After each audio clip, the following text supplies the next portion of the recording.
ನಾವು ಬಂದಿರೋದೇ ಸಂವಿಧಾನ ಬದಲಾಯಿಸಕ್ಕೆ ಹೇಳ್ತಾರೆ. ದೇಶದ ಅಳಿವು ಉಳಿವಿನ ಪ್ರಶ್ನೆ ನಮ್ಮ ಎದುರಿಗೆ ಬಂದಿದೆ.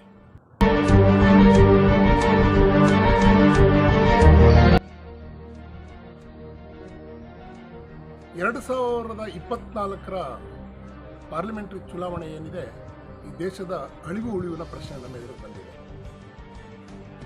ಒಂದೇನೆಂದರೆ, ಈಗ ಆಳ್ತಾ ಇರ್ತಕ್ಕಂಥ ಏನು ಬಲಪಂಥೀಯ ಪಕ್ಷ BJP ಇದೆ, ಅದರ ಮುಖ್ಯ ಅಜೆಂಡಾ ತತ್ವವನ್ನು ಹೇಳ್ತಕ್ಕಂಥದ್ದು RSS ಪಕ್ಷ. ಇದು ರಾಜಕೀಯದಲ್ಲಿ ಇದ್ದರೂ ಕೂಡ ಅವರ ಥಿಯರಿ ಎಲ್ಲ ಇರೋದು ಅದೇ. ಅವರು ಮುಖ್ಯವಾಗಿ ಏನಂದರೆ, ಹಿಂದೂ ರಾಷ್ಟ್ರವನ್ನು ಮಾಡಬೇಕು, ಹಿಂದೂಗಳು ನಾವೆಲ್ಲ ಒಂದು ಅಂತಾರೆ. ಆದರೆ ನಮ್ಮ ಸಂವಿಧಾನದಲ್ಲಿ ಎಲ್ಲೂ ಪ್ರಿಯಾಂಬಲ್ ನೋಡೋದು ನಿಮಗೆ ಅನಿಸಲ್ಲ. V the people of India ಅಂತ ನಾವು ಕರ್ಕೊಂಡಿದ್ದೀವಿ. ಭಾರತದ ಜನಗಳಾಗಿದ್ದೆವು, ಜನತೆ ಆಗಿದ್ದೀವಿ. ಇಲ್ಲಿ 7 ಧರ್ಮಗಳಿದ್ದಾವೆ, ಹಲವಾರು ಜಾತಿ ಸಂಸ್ಕೃತಿಗಳಿದ್ದಾವೆ, ಬಹುತ್ವದ ಭಾರತ ಇದೆ.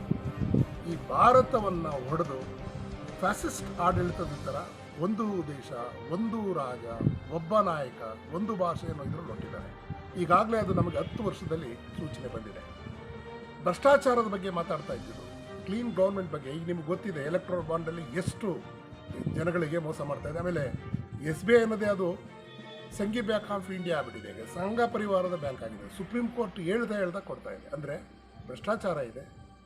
ನಿರುದ್ಯೋಗ ಸಮಸ್ಯೆ ಹೆಚ್ಚಾದರೂ ಕೂಡ ಅದಕ್ಕೇನು ಗಮನ ಕೊಡ್ತಾ ಇಲ್ಲ. ರೈತರು ಆತಂಕದಲ್ಲಿದ್ದಾರೆ, ಆದಿವಾಸಿಗಳು, ದಲಿತರು, ಅಲ್ಪಸಂಖ್ಯಾತರು ನಿರಂತರವಾಗಿ ಅವ್ರ ಮೇಲೆ ಅತ್ಯಾಚಾರ ಆಗ್ತಾ ಇರೋದೇನೆಂದರೆ, ಜನಗಳನ್ನು ಪೋಲರೈಸ್ ಮಾಡ್ತಾ ಇರೋದು. ಯಾಕಂದರೆ ಜಾತಿ ಧರ್ಮದ ಬೇರೆ. ಇವಾಗ ಅವ್ರು ಕೇಳ್ತಾ ಇರೋದು, ಧರ್ಮ ಈ ದೇಶ ಒಪ್ಕೊಂಡಿದೆ, ನಮ್ಮ ಸಂವಿಧಾನ ಹಿಂದೂ ಧರ್ಮವನ್ನು ಒಪ್ಕೊಂಡಿದೆ, ಇಸ್ಲಾಂ ಧರ್ಮವನ್ನು, ಕ್ರೈಸ್ತವನ್ನ, ಸಿಕ್ಕನ್ನು, ಬೌದ್ಧ, ಜೈನ ಎಲ್ಲ ಒಪ್ಕೊಂಡಿದ್ದೀವಿ. ಇವೆಲ್ಲವೂ ಸಮಾನ ಅಂತ ನಮ್ಮ ಸಂವಿಧಾನ ಇರುತ್ತೆ. ಆದರೆ ಇವರೆಲ್ಲ ಪೋಲರೈಸ್ ಮಾಡ್ತಾ ಇದ್ದಾರೆ. ಈ ದೇಶದಲ್ಲೇ ಹುಟ್ಟಿ ಬೆಳೆದಂಥ ಮುಸಲ್ಮಾನರನ್ನು ಈ ದೇಶದವರಲ್ಲ ಆ ಥರ CAA ಯಾವ್ಯಾವ ರೂಲ್ಸ್ಗಳನ್ನ ತರ್ತಾ ಇದ್ದಾರೆ. ಆಮೇಲೆ ಅವ್ರು ಹೇಳ್ತಾ ಇರೋದೇನೆಂದರೆ, 360 ಸೀಟ್ ಬಂದರೆ ನಾವು ಭಾರತದ ಸಂವಿಧಾನವನ್ನು ಬದಲಾಯಿಸ್ತೀವಿ, ನಾವು ಬಂದಿರೋದೇ ಸಂವಿಧಾನ ಬದಲಾಯಿಸಕ್ಕೆ ಹೇಳ್ತಾರೆ. ಅಂದರೆ ಯಾವ ಸಂವಿಧಾನ ತರ್ತಾರೆ? ಬ್ರಾಹ್ಮಣ್ಯವಾದದ ಮನುಸ್ಮೃತಿಯೇ ಅವರ ಅಜೆಂಡಾ ಇರೋದು RSS. BJP ಒಂದು ಸುಮ್ಮನೆ ನೆಪ. ಅದು ಮೋದಿ ಎಲ್ಲ ಅಂದ್ಕೊಂಡಿದ್ರು ಒಂದು ಆಲ್ಟರ್ನೇಟಿವ್ ಕೊಡ್ತಾ ಇರುತ್ತೆ ಭ್ರಷ್ಟಾಚಾರದ ಬಗ್ಗೆ. ನಿಮಗೆ ಗೊತ್ತಿದೆ 10 ವರ್ಷದಲ್ಲಿ ಎಷ್ಟು ಅವರೇ ಮಾಡಿದ್ದಾರೆ, ಭ್ರಷ್ಟಾಚಾರ ಆಗಿದೆ ಅನ್ನೋದು. ಲಾಕ್ಡೌನಿಂದ ಲಕ್ಷಾಂತರ ಜನ ಗುಳೆ ಹೋದ್ರು, ಕಾರ್ಮಿಕರು ಸತ್ರು.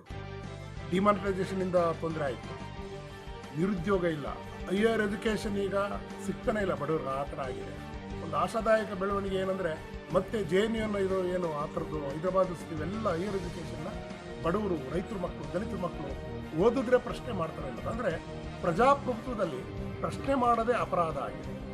ಸೊ ಹಾಗಾಗಿ ಏನೆಲ್ಲ ಕೇಂದ್ರ ಸರ್ಕಾರದ ಏಜೆನ್ಸಿಗಳಿದ್ದಾವೆ, ಅದು ED ಇರ್ಬೋದು, CBI ಇರ್ಬೋದು, ಇವನ್ನೆಲ್ಲ ಆಳೋ ಪಕ್ಷದ ಬಾಲಮುಖಿಯಾಗಿ ಮಾಡಿದ್ದಾರೆ.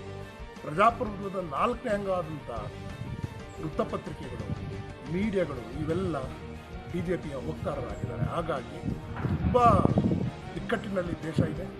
ದೇಶವನ್ನು, ಪ್ರಜಾಪ್ರಭುತ್ವವನ್ನು ಕಾಪಾಡ್ಕೋಬೇಕಂದ್ರೆ ಖಂಡಿತ BJP ಸೋಲ್ಬೇಕಾಗುತ್ತೆ.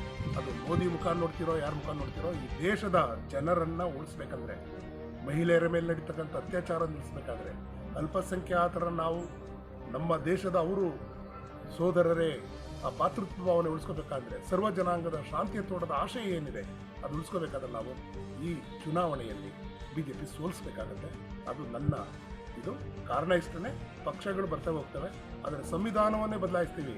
ಈ ದೇಶ ಒಂದು ಜಾತಿಗೆ, ಒಂದು ಧರ್ಮಕ್ಕೆ ಸೇರಬೇಕನ್ನೋದು ಸರಿಯಲ್ಲ. ಹಾಗಾಗಿ BJP ಸೋಲ್ಬೇಕು.